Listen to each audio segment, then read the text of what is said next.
जय हिंद समस्त दिशा राइट के प्यारे दर्शकों, आप सभी का स्वागत है हमारे दिशा राइट यूट्यूब चैनल पर। साथियों, आज की खबर जो है बहुत ही खास खबर होने वाली है आप सभी के लिए, क्योंकि आज की खबर लोगों को आईना दिखाने का काम करेगी, जो कि लोग जानते हुए भी आजकल बेफिक्र रहते हैं। ऐसे ही लोगों के लिए ये खास वीडियो बनाई गई है, इसलिए वीडियो को स्किप मत करिए, पूरा देखिए, तभी आपको पूरा आनंद आने वाला है और पूरी जानकारी सही व सटीक आपको मिलने वाली है। क्योंकि आज का हमारा टॉपिक ही है पीआरडी जवान नहीं जगे तो जाएंगे ठगे। जी हाँ, जानिए पर्दे के पीछे की सही और असली बात। सिर्फ दिशा राइट चैनल ही आपको सही व सटीक जानकारी देता आया है और देता रहेगा। लेकिन 14 दिसंबर की इस वीडियो में आपको हम बारीकी से बताने का प्रयास करेंगे कि कहां पर पीआरडी जवानों को ठगे जाने का पूरा प्रयास किया जा रहा है और पीआरडी जवान कहां पर बहुत बड़ी गलतियां कर रहे हैं। उत्तराखंड, जो कि एक छोटा राज्य है, वहां पीआरडी जवानों के उत्कृष्ट कार्य को देखते हुए शासन प्रशासन के द्वारा लगातार पीआरडी जवानों के उद्धार हेतु पिटारा पर पिटारा खोला जा रहा है। क्रिसमस डे के इस महीने में बहुत बड़े बड़े उपहार पीआरडी जवानों के लिए जारी किए गए हैं। वहीं भारत का सबसे ज्यादा आबादी वाला उत्तर प्रदेश राज्य आज पीआरडी जवानों के लिए कुछ भी नहीं कर पा रहा है। पीआरडी जवान लगातार शासन प्रशासन से जबकि मांग उठाते नजर आए हैं, जबकि उत्तर प्रदेश सूबे के बहुचर्चित मुखिया योगी जी भले ही सबका साथ सबका विकास करने का वादा कर रहे हों, लेकिन कहीं ना कहीं पीआरडी जवानों की जब बात आती है तो कहीं झोल झपाला और ढीला ढपाली ही नजर आती है। आखिर क्या बिगाड़ा है इन पीआरडी जवानों ने शासन प्रशासन में बैठे अधिकारियों का और सरकार का? हर एक दायित्व को निभाने में सदैव तत्पर नजर आते हैं। यह पीआरडी जवान पूरी कर्तव्य निष्ठा, ईमानदारी और लगन के साथ जनता की सेवा व प्रदेश की सेवा करते हैं। फिलहाल इनको सरकार क्यों नजरअंदाज कर रही है, इसका कारण आज तक पता नहीं चला। भले ही कभी कभार महंगाई को देखते हुए इन पीआरडी जवानों के लिए कुछ न कुछ सरकार ने किया हो, लेकिन जिस प्रकार से यह उत्तर प्रदेश का और भारत का भी सबसे पुराना विभाग है, उसके बावजूद भी इसका आज तक भला क्यों नहीं हुआ। गहराई से मंथन करने के बाद यह पता चलता है कि बहुत से पीआरडी जवान स्पष्ट रूप से बताते हैं कि पीआरडी जवान जो पुराने समय के भर्ती हैं, वह केवल अधिकारियों की चमचागिरी करने में महारत हासिल किए हुए हैं। जो मिले वह उनको फ्री में मिले, उसके लिए करना कुछ भी न पड़े। वहीं जो नई बैच के पीआरडी जवान भर्ती हैं, वह काफी पढ़े हुए, योग्य व कर्मठशील हैं। वह हर दायित्व को भली भांति निभाते हैं, हित व अधिकारों की लड़ाई के लिए तैयार रहते हैं। लेकिन कुछ चाटुकार पुराने समय के पीआरडी जवानों के द्वारा अधिकारियों से चापलूसी करते हुए उनकी शिकायत कर दी जाती है, जिस कारण जो भी अधिकार मांगने के लिए एकजुट होते हैं, उनको कहीं न कहीं विभाग से बाहर दिखाए जाने की रणनीति तैयार कर ली जाती है और उन पर कोई न कोई कार्रवाई हो जाती है, जिस कारण उनके मन को ठेस पहुंचती है और उन्हें के मनोबल को तोड़ने का प्रयास विभाग के द्वारा किया जाता है, जिस कारण आज तक पीआरडी जवान एकजुट होकर शासन प्रशासन से अपनी मांगे नहीं मनवा पा रहे हैं। और जब बात संगठनात्मक ढांचे की बात आती है, अक्सर बड़ी लड़ाई के लिए संगठन को तैयार किया जाता है, यानी जब घर की दीवारें मजबूत होंगी तभी हम लोग सुरक्षित रह सकते हैं। बहुत से पीआरडी जवानों का कहना है कि संगठन में जो भी पदाधिकारी नियुक्त किए गए हैं, वह कहीं ना कहीं अपने भले के लिए कार्य कर रहे हैं। जिस महीने उनकी ड्यूटी नहीं लगती है, वह संगठन को मजबूत बनाने पर लग जाते हैं, लोगों को गुमराह करने का कार्य करने लगते हैं। वहीं कुछ पदाधिकारी पैसे वसूलने के बाद, यानी कि चंदा वसूलने के बाद, अपना मद्यपान करना शुरू कर देते हैं और कहीं ना कहीं झोल झपाला चालू हो जाता है, जिससे पीआरडी जवानों की हिम्मत हौसला टूट जाता है, संगठन के प्रति विश्वास टूट जाता है। इस कारण आज तक पीआरडी जवानों को संगठन की मजबूती नहीं मिल सकी। बहुत से पीआरडी जवान संगठन को मजबूत देखना तो चाहते हैं, लेकिन करें तो कैसे करें? इतने चाटुकार जो संगठन के बीच ठहरे, कहीं ना कहीं कुछ संगठन के पदाधिकारियों के भी चाटुकार लोग बने हुए हैं, जो पीआरडी जवानों को गुमराह करने का कार्य करते हैं, चाहे वह व्यक्तिगत हो या सोशल मीडिया के माध्यम से। कहीं ना कहीं पीआरडी जवानों के हिम्मत व जज्बात को तोड़ने का ही कार्य किया गया है। वहीं युवा कल्याण के अधिकारी, जो अपने आप को कभी कभी पीआरडी का अधिकारी बताते हैं, वो सदैव खेलकूद कराने में लगे रहते हैं। पीआरडी जवानों के जज्बातों की कोई कद्र नहीं करते हैं, केवल अपना उल्लू सीधा करने के लिए पीआरडी विभाग का अधिकारी मानते हैं। बहुत से पीआरडी जवानों का कहना है कि पीआरडी जवानों का कार्य खेलकूद कराना नहीं है, उसके बावजूद भी अधिकारी आज तक उनसे खेलकूद के नाम पर ही गुमराह करते आए हैं। खेलकूद कराने के बाद कुछ को ट्रैक सूट, कहीं टी शर्ट, कहीं कुछ दे देते हैं, जिस कारण छोटे छोटे लालच में पीआरडी जवान गुमराह होकर युवा कल्याण के चंगुल में फंस जाते हैं और पीआरडी विभाग की गरिमा को तार तार कर देते हैं। माना कि खेलकूद से शरीर मजबूत होता है, लेकिन उससे कहीं ज्यादा वर्दी की गरिमा होती है और वर्दी को पहनने के बाद नियम के तहत चलना पड़ता है। सरकार व जनता के दायित्वों को भली भांति निभाना पड़ता है। सरकार की कानून व्यवस्था में सहयोग दे रहे पीआरडी जवान कहीं ना कहीं मार्ग से भटक जाते हैं युवा कल्याण की चालों के कारण।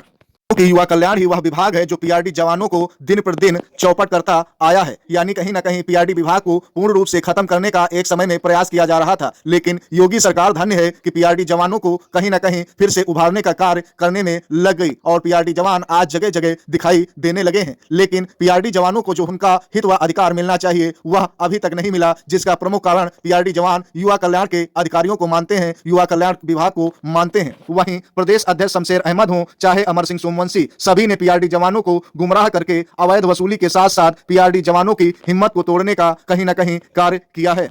भी कुछ समय पहले ही प्रदेश अध्यक्ष अमर सिंह सोमवंशी के द्वारा पीआरडी जवानों को धोखा देने के संबंध में खबर वायरल हुई थी। वहीं शमशेर अहमद जी के द्वारा अक्सर मद्यपान करने की सूचना प्राप्त हुई। यह भी बताया जाता है कि अमर सिंह सोमवंशी के ऊपर जो है पीआरडी जवान काफी खफा हैं और शमशेर अहमद के ऊपर अक्सर अपराध पंजीकृत दिखाई दे रहे हैं, जिस कारण पीआरडी जवानों के संगठन को मजबूती नहीं मिल पा रही है। लेकिन इसके बावजूद भी आज तक पीआरडी जवान नया प्रदेश अध्यक्ष नहीं चुन सके, जिस कारण समस्त पीआरडी जवानों का भला सुनिश्चित हो सके। लेकिन हम आपको बताते हैं कि अक्सर यह प्रदेश अध्यक्ष जो कि पुराने हैं पीआरडी जवानों को कहीं ना कहीं गुमराह करते नजर आए हैं। सीधे आज हम आपको बताते हैं कि किस प्रकार से यह गुमराह करने का प्रयास करते रहे हैं। इस सोशल मीडिया पर जारी शमशेर अहमद के द्वारा एक प्रार्थना पत्र जो भेजा गया है कमेंट के माध्यम से, उसको ही ले लीजिए। इसमें लिखा गया है, समस्त उत्तर प्रदेश के सम्मानित पीआरडी जवानों एवं सम्मानित पीआरडी महिलाओं से अपील की जाती है कि दिनांक 23 जनवरी 2026 को आपके क्रांतिकारी महानायक नेताजी सुभाष चंद्र बोस जी की 129वीं जयंती परिक्रमा दिवस के रूप में मनाई जाएगी, जिसमें समस्त उत्तर प्रदेश के सम्मानित जवानों से हाथ जोड़कर क्रमबद्ध प्रार्थना एवं अपील की जाती है।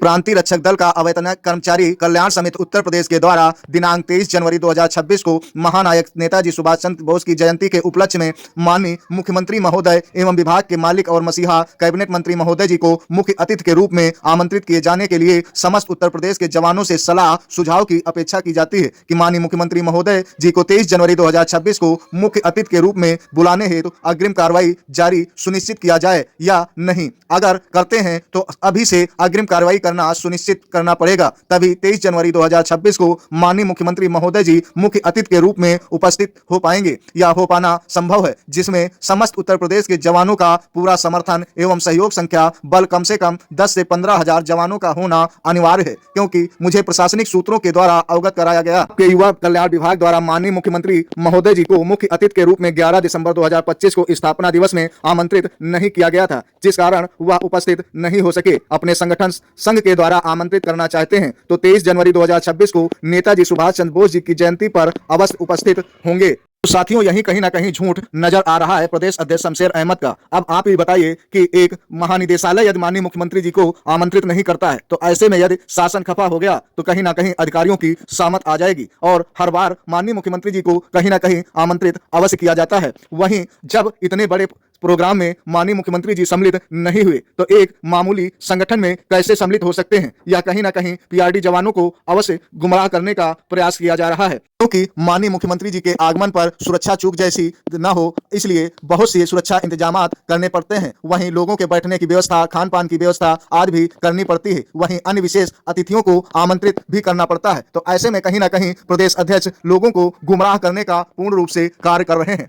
क्योंकि कुछ पीआरडी जवानों का कहना है कि अभी कुछ समय पहले ही नशे के रूप में धुत पाए गए थे, जिस कारण इनके ऊपर कार्रवाई हुई थी। ऐसे में इन पर विश्वास करना कैसे संभव हो सकता है। बहुत से पीआरडी जवान यहां तक कह रहे हैं कि माननीय प्रदेश अध्यक्ष शमशेर अहमद जी के इस समय खर्चे बंद हो गए हैं, यानी चंदा मिलना बंद हो गया है, जिस कारण उनको पैसे की दिक्कत होनी शुरू हो गई है। जिस कारण आजकल सोशल मीडिया पर भी वीडियो बनाकर डालने का प्रयास कर रहे हैं, जिससे कहीं ना कहीं साइड से पैसा आना शुरू हो जाए और अपनी जो है रोजी रोटी व मद्यपान की व्यवस्था हो जाए। शमशेर अहमद लिख रहे हैं कि दलालों की झूठी अफवाहों में फंसकर अपना शोषण करते रहोगे, इसलिए समस्त उत्तर प्रदेश के जवानों से सलाह सुझाव लेना चाहूंगा। माननीय मुख्यमंत्री महोदय जी को मुख्य अतिथि के रूप में आमंत्रित करने की अग्रिम कार्रवाई अपनी निष्ठा, ईमानदारी पूर्वक अपने कर्तव्यों को निष्पक्ष एवं निर्वहन करते हुए कार्रवाई करना चाहूंगा। यदि समस्त उत्तर प्रदेश के जवान अनुमति देते हैं, बुलाने की पूर्ण जिम्मेदारी स्वयं मेरी होगी। शमशेर अहमद, प्रदेश अध्यक्ष पीआरडी उत्तर प्रदेश चतुर्थ श्रेणी राज्य कर्मचारी महासंघ एवं प्रशासनिक अधिकारियों का सहयोग प्राप्त रहेगा, तभी यह संभव होगा। इसी क्रम में एक कमेंट प्राप्त हो रही है जिसमें कह रहे हैं विकेश बाबू कह रहे हैं एकता में बल होता है, सभी जिला फिरोजाबाद के साथी हमारे साथ हैं। जब भी शमशेर अहमद जी की कॉल या तारीख आएगी, उसे तारीख पर सभी जवान उपस्थित हो जाएंगे। ऐसे में यह आंख मूंद कर विश्वास किया जाना कैसे संभव हो सकता है। वहीं डीके लिख रहे हैं, आदरणीय सम्मानित यशस्वी श्री शमशेर अहमद जी, प्रदेश अध्यक्ष उत्तर प्रदेश राज्य चतुर्थ कर्मचारी पीआरडी संघ, प्रयास करिए माननीय मुख्यमंत्री श्री योगी आदित्यनाथ जी को मुख्य अतिथि के रूप में बुलाने के संबंध में नेताजी सुभाष चंद्र बोस पराक्रम दिवस पर उत्तर प्रदेश के समस्त 75 जनपदों के पीआरडी जवान आपके साथ हैं। तन मन धन से अपनी प्रोसेसिंग कार्रवाई करिए और माननीय मुख्यमंत्री जी से अपने संघ के पदाधिकारी के साथ मुलाकात कर लीजिए, जनता दरबार में या उनके स्वयं 5 कालिदास मार्ग आवास लखनऊ में। एक पीआरडी जवान सोशल मीडिया कमेंट के माध्यम से लिख रहे हैं कि बहुत अच्छी बात कही, लेकिन अगर हम लोग एकता बनाए रखेंगे तो ऐसा अवसर अवश्य आएगा कि माननीय मुख्यमंत्री जी आएंगे, उनको आना पड़ेगा। आज उत्तराखंड में कितना कितना दिया गया आप देख रहे हैं। आप लोग एक खाली हम लोगों को युवा कल्याण विभाग बेवकूफ बना रहा है। साथियों, कमेंट में जो जिसके मन में आता है वो अपना लिख देता है, अपने मनोभावों को प्रकट कर देता है, लेकिन दिशा राइट चैनल ऐसे समस्त कमेंटों का खंडन करता है कि अक्सर पीआरडी जवान दिशा राइट चैनल से रिक्वेस्ट करते रहते हैं कि सही बात हमारे सामने रखिए, तो हमने आपके समझ सही बात रख दी। अब आप ही अनुमान लगा सकते हैं कि महानिदेशालय के बुलाने पर यदि माननीय मुख्यमंत्री जी नहीं आते हैं या उनको पता नहीं है कि पीआरडी स्थापना दिवस मनाया जाना है, इतनी सब जानकारी होने के बावजूद भी इतने बड़े प्रोग्राम में नहीं आते हैं, इन छोटे संगठनों के कार्यक्रमों में कैसे सम्मिलित हो सकते हैं। अब मानो ऐसा लग रहा हो जैसे माननीय प्रधानमंत्री जी को एक मुंडन की पार्टी में बुलाया जा रहा हो। आप अनुमान लगा सकते हैं हमारी इस कमेंट के माध्यम से कि हम आपसे कहना क्या चाह रहे हैं। फिलहाल दिशा राइट चैनल पर आप लोग बने रहिए, आप लोगों को नई व लेटेस्ट जानकारी मिलती रहेंगी। सत्य जानकारी से हम आप सभी को अवगत कराते रहेंगे। फिलहाल जिन साथियों ने हमारे चैनल को सब्सक्राइब नहीं किया वह प्लीज सब्सक्राइब अवश्य कर लें। साथ ही वीडियो पसंद आई हो तो लाइक शेयर भी अवश्य करें ताकि पीआरडी जवान गुमराह होने से बच सके और समय रहते उसको सही व सत्य जानकारी मिल सके। फिलहाल आज की वीडियो में यहीं तक, आगे फिर मिलेंगे एक नई व लेटेस्ट जानकारी के साथ। तब तक दीजिए विदाई। जय हिंद, जय भारत प्यारे दिशा राइट के समस्त दर्शकों।